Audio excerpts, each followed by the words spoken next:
لا يزال الخير حيا لا يزال إن في الدنيا سلاما وظلال. آج کل کے جو مزار ہیں اس کے بارے میں کچھ تفصیلی بات ارشاد فرما دیں. صحیح حدیث ہے بالکل کہ آپ صلی اللہ علیہ وسلم نے قبر کو ایک بالش اونچا کرنے سے منع کیا اور قبر کو پکا کرنے سے بھی منع کیا. جب نبی کی صریح اور صحیح حدیث آ گئی ہے تو بحث ختم. چاروں ائمہ کے نزدیک، چاروں فقہا کے نزدیک اور تمام مکاتب فکر کے نزدیک قبروں کو پکا کرنا، ان کو اونچا کرنا یہ حرام ہے، گناہ کبیرہ ہے. عیسائیوں سے عبرت حاصل کرو، امریکہ اور یو کے قبرستان جا کے دیکھو، ان میں کوئی آپ کو ڈبل منزلہ قبروں پہ عمارتیں نظر. اہل کتاب میں بعض چیزیں اچھی رہ گئی ہیں کیونکہ یہ اہل کتاب میں بھی یہی تھا کہ قبر کو پکا کرنے کی اجازت نہیں، تو وہ لوگ اس پر عمل کر رہے ہیں. آپ دیکھو امریکہ اور لندن کے قبرستانوں کا یوٹیوب پہ وزٹ کرو تو آپ کو سادہ قبریں نظر آئیں گی، اور پاکستان لکھو گے تو آپ کو قبر کم اور وہ کوئی بلڈنگ زیادہ نظر آئے گی وہ، اور اس میں بعض دفعہ مردہ بھی نہیں ہوتا اندر، اور بعض دفعہ آدمی نہیں ہوتا، پتہ نہیں کون ہوتا ہے. کوئی چرسی ہیروئن چی مرتا ہے اس کی قبر پہ بنا لیتے ہیں عجیب عجیب. میں بھی تھائی لینڈ سے ہو کر آیا ہوں نا، وہاں میں نے بت پرستی دیکھی تو بتوں کے بارے میں وہم ہے کہ یہ یوں کر دے گا، یہ یوں کر دے گا. تو مجھے خیال ہوا کہ جیسے ان کے پاس ان بتوں کے برحق ہونے کی کوئی دلیل نہیں ہے، توہمات ہیں، ایسے ہی ہمارے پاس مزار پرستی اور ان روحانی ٹوپی ڈراموں کے برحق ہونے کی کوئی دلیل نہیں ہے، صرف توہمات ہیں. وہ توہمات کیا ہیں؟ ہندوؤں کا نتیجہ ہے کہ ہم نے فلاں بھگوان کی منت مانی تھی، ہمارا فلاں کام ہو گیا تھا. بعض دفعہ کام ہو بھی جاتا ہے نا، تو ان کے پاس ایسے کچھ واقعات ہوتے ہیں، وہ واقعات لوگوں کو سناتے ہیں، لوگ یقین کر لیتے ہیں. ہمارے ہاں بھی جو روحانی ٹوپی ڈرامے مارکیٹ میں چل رہے ہیں، ان کے پاس بھی واقعات کی ایک فہرست ہوتی ہے. فلاں آیا تھا، میں نے فلاں وظیفہ بتایا تھا، اس کا فلاں کام ہو گیا تھا. تو اللہ نے بھگوان کے جو پتھروں کے بنے ہوئے بت ہیں ان کے باطل ہونے کی دلیل میں یہ نہیں کہا کہ ان سے تم نے فلاں موقع پہ مدد مانگی تھی اور کام ہو گیا تھا، بلکہ اللہ نے کہا کہ تم کتنی چیزیں ان سے مانگتے ہو وہ پوری نہیں ہوتی. ایک دلیل یہ دی، الہم ارجل یمشون بہا، کیا ان کے پاؤں ہیں جس سے چل سکتے ہیں؟ یعنی اللہ نے بتایا کہ یہ اپنا کام نہیں بنا سکتے تو تمہارا کہاں سے بنائیں گے؟ لہذا جو کام تمہارے ہو گئے وہ انہوں نے نہیں کیے، وہ کس نے کیے ہیں؟ اللہ نے کیے ہیں. اور ان کی وجہ سے نہیں کہ وہ ایسے ہی غریبی میں کچھ کام ہو جاتے ہیں. ایسے ہی روحانی ٹوپی ڈرامے سے کسی کو فائدہ ہو گیا تو یہ مت دیکھو فائدہ ہی فائدہ ویسے ہی ہونا تھا. ہر آدمی کے مقدر میں بیماری کے بعد موت نہیں ہوتی، بہت سے لوگوں کے میں بیماری کے بعد شفا بھی لکھی ہوتی ہے. تم یہ دیکھو کہ جو اپنے آپ کے کام ٹھیک نہیں کر سکتا وہ تمہارے کام کہاں سے ٹھیک کرے. تو قرآن کا طرز یہ ہے کہ ان کے عاجز ہونے کے دلائل دے رہا ہے اور آپ ان کے عاجز ہونے کے دلائل پہ غور نہیں کر رہے، جو کام تکے میں ہو گئے ہیں ان کو ہائی لائٹ کر رہے ہو. مجھے کینسر تھا، میں حضرت جی کے پاس گیا، کینسر ٹھیک ہو گیا ہے. بھائی میری ٹانگ ٹوٹ گئی تھی، میں فلاں کے پاس گیا، ٹانگ جڑ گئی. میرے گدے میں پتھری تھی، انہوں نے پھونک ماری، پتھری نکل گئی. ارے اگر پتھری نکل رہی ہوتی ٹھیک ہے، نکل گئی آپ کی، مانتا ہوں، ان کی پھونک سے نہیں نکلی، ویسے ہی نکلی ہے. ہر ایک کی پتھری نے اندر رہنا نہیں ہوتا. تو یہی وہ توہم پرستی ہے جس کی وجہ سے شرک آیا ہے.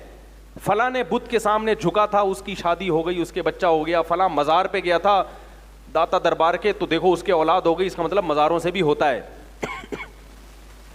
تو بھائی اگر ایسے ہو رہا ہوتا نا، آپ یہ دیکھو کتنے گئے ہیں ان کو پھر بھی اولاد نہیں ملی، اور کتنے نہیں گئے ہیں پھر بھی ہو گئی اولاد ان کو. تو قرآن کا جو دلائل بیان کرنے کا طرز ہے نا وہ یہ نہیں ہے کہ ان سے کیا کیا ہو رہا ہے. قرآن کہہ رہے ہیں جو خود عاجز ہیں، تو جو مزار میں پڑے ہوئے ہیں چاہے وہ ولی اللہ ہی کیوں نہ ہو، بھائی وہ تو ہل نہیں سکتے، وہ قبر سے باہر نہیں آ سکتے. وہ میں نے بتایا تھا نا ایک واقعہ، ایک فالج زدہ آدمی کا فون آیا میرے پاس، آدھا دھڑ اس کا کیا ہے؟ فالج. اس نے کہا میں مزار پہ جانا چاہتا تھا، تو میں نے آپ کا بیان سنا، میں نے جانے کا ارادہ ترک کر دیا. میں نے کہا چلو ایک آدمی کو ہدایت ملی اللہ کے فضل سے. پھر میں نے اس کو مزید مثال دی، میں نے کہا دیکھو آپ کا آدھا دھڑ کیا ہے؟ فالج زدہ، وہ نہیں ہلتا. جو مزار میں بزرگ ہیں انتہائی قابل احترام، مگر ان کے دونوں دھڑ بولو بھائی نہیں ہلتے. جس کے دونوں دھڑ نہ ہل رہے ہوں وہ آپ کا آدھا دھڑ کہاں سے صحیح کرے گا بھائی؟ تو یہ قرآن کا اسٹائل ہے دلائل دینے کا. آپ اس میں کہہ سکتے ہو بزرگوں کی توہین ہے، توہین نہیں ہے. یہ تو ان کا عاجز ہونا بیان کیا جا رہا ہے. یہ عاجز ہونا تو اللہ نے پیغمبروں کا بھی بیان کیا ہے.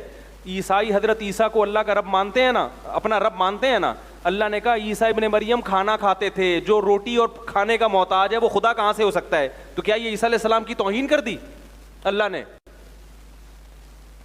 بولو نا بھائی, توہین تھوڑی کی ہے, بتایا کہ بھائی وہ عاجز ہے, وہ بھوک کے لیے روٹی کے محتاج ہیں, تو وہ خدا نہیں ہو سکتے. تو ہم بھی کہہ رہے ہیں جن بزرگ کے دونوں دھڑ کام نہیں کر رہے, اگرچہ وہ بزرگ ہیں, اللہ کے مقرب ہیں, ہم سے بہت اچھے ہیں, تو فالج زدہ آدمی کا آدھا دھڑ کیسے صحیح کر دیں گے؟ بعض لوگ کہتے ہیں نہیں, ہم ان سے جا کے کہتے ہیں کہ ہم ان سے دعا نہیں مانگتے, ان کی قبر پہ جا کے کہتے ہیں کہ اللہ سے دعا مانگے ہمارے لیے.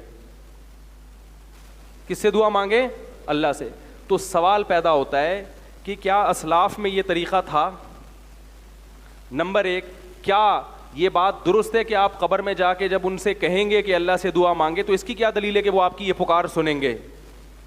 قرآن تو کہہ رہا ہے انک لا تسمع الموتى, تم مردوں کو سنا نہیں سکتے. اب یہ مردوں والا مسئلہ آ جائے گا, اس پہ کلپ بازی شروع میرے خلاف. قرآن کیا کہہ رہا ہے؟ تم مردوں کو سنا نہیں سکتے. میرا یہ نظریہ کہ مردے نہیں سنتے, اگر کسی کا نظریہ سنتے ہیں تو بھائی اس کا ہوگا. بعض اکابر اس طرف گئے ہیں کہ سنتے ہیں, ان کے بھی اپنے دلائل ہیں, لیکن مجھے جو دلائل سے جو بات صحیح میں وہ بیان کر رہا ہوں, کسی کی شان میں توہین نہیں کر رہا, کیونکہ قرآن کی اتنی واضح نص موجود ہے اس بارے میں کہ آپ مردوں کو سنا نہیں سکتے. بعض کہتے ہیں ہم سنا نہیں سکتے, لیکن اس قرآن میں یہ کہا کہ وہ سن نہیں سکتے. اصل میں یہاں سنانے کا مقصد کیا ہے کہ وہ سن نہیں سکتے, اس لیے تم ان کو نہیں سنا سکتے. تو یہاں عبارت مقدر ہے فَإِنَّكَ لَا تُسْمِعُ الْمَوْتَى فَإِنَّهُمْ لَا يَسْمَعُونَ, تم ان کو سنا اس لیے نہیں سکتے کہ ان میں سننے کی صلاحیت ختم ہو گئی ہے. تو اصل میں قرآن یہ بتانے کے لیے چاہ رہا ہے کہ مردوں میں سننے کی صلاحیت ہے ہی نہیں, کیونکہ آگے آتا ہے لا تہدی العمیٰ, تم اندھوں کو راستہ دکھا نہیں سکتے. تو جیسے اندھا نہ دیکھ نہیں سکتا اس لیے نہیں دکھا سکتے, تو مردہ بھی چونکہ سن نہیں سکتا اس لیے آپ اس کو سنا نہیں سکتے. بالکل نص ہے یہ قرآن کی, بالکل واضح. اب تو عجیب ہو رہا ہے, بعض لوگوں نے مردوں کو قبروں سے دکھانا بھی شروع کر دیا, کہہ رہے ہیں سننا تو دور کے بعد مردہ اندر سے دیکھ بھی رہا ہے باہر.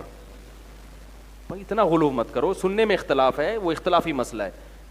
ہاں احادیث میں جہاں سننا ثابت ہے جن مواقع پر, ہم وہاں بھی سننے کے قائل ہیں. جیسے کہ صحیح مسلم کی حدیث ہے کہ جب دفنا کے لوٹتے ہو تو مردہ چپلوں کی آواز سنتا ہے, وہاں ہم قائل ہیں سننے کے, تاکہ قرآن اور حدیث میں کیا ہو جائے, تطبیق ہو جائے. تو پھر دوسری بات یہ, اس سے شرک پھیلتا ہے. اور چلو فرض کیا وہ سنتے بھی ہیں, تو کیا زندہ دنیا میں کم پڑ گئے جو آپ مردوں کے پاس جا رہے ہو ہیں؟ بھائی قبر میں جا کے آپ مردوں سے کہہ رہے ہو کہ سنیں, تو کیا زندہ بزرگ دنیا میں نہیں ہیں؟ خاص طور پر جب ایک عمل سے بدعت کی تائید ہو رہی ہو اور یہ اسلاف کا طریقہ بھی نہ ہو. اسلاف کا یہ طریقہ نہیں تھا کہ قبروں پہ جا کے وہ یوں کہا کرتے تھے, وہ زندوں سے دعا کی درخواست کرتے تھے. تو جب یہ طریقہ بھی نہیں ہے تو یہ طریقہ بہرحال سنت کے خلاف. اور دوسری بات یہ کہ بعض چیزیں بذات خود جائز ہوتی ہیں مگر وہ ایک ناجائز چیز کا ذریعہ بن رہی ہوتی ہیں, اس لیے منع کر دیا جاتا ہے. یہ چیز شرک نہ بھی ہو تو شرک کا ذریعہ بہرحال ہے, کیونکہ قبر پرستی اسی سے پھیلتی ہے. ہمیں جو قبرستان جانے کا حکم ہے قرآن و سنت میں, وہ عبرت کے لیے. وہ کس کے لیے؟ کہ بھائی آج یہ چلے گئے, کل ہم نے بھی جانا ہے. فزورها فإنها تذکر الآخرہ, آپ صلی اللہ علیہ وسلم نے فرمایا قبر کی زیارت کرو اس لیے کہ وہ آخرت کو یاد دلاتی ہیں. اس لیے بھائی ان چکروں میں نہیں پڑنا چاہیے, بزرگوں کا احترام کریں, ان کے لیے دعائیں کریں. اور مزاروں پہ, ویسے قبرستان جائیں, مزاروں پہ اسپیشلی نہ جائیں, کیونکہ مزاروں پہ ہلا گلا ہوتا ہے, دھوم دھڑکا ہوتا ہے, تو آپ کے جانے سے مجمع بڑھے گا اور بدعت کی تائید ہوگی.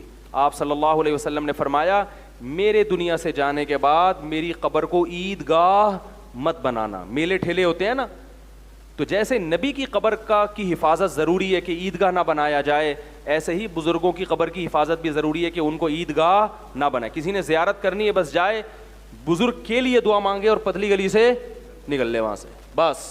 جیسے ہم نبی کی قبر پہ جاتے ہیں, آپ صلی اللہ علیہ وسلم پر صلاۃ والسلام پڑھا اور نہیں بھی پتلی گلی سے نکلتے تو ہمیں پتلی گلی سے شرطا نکال دیتا ہے.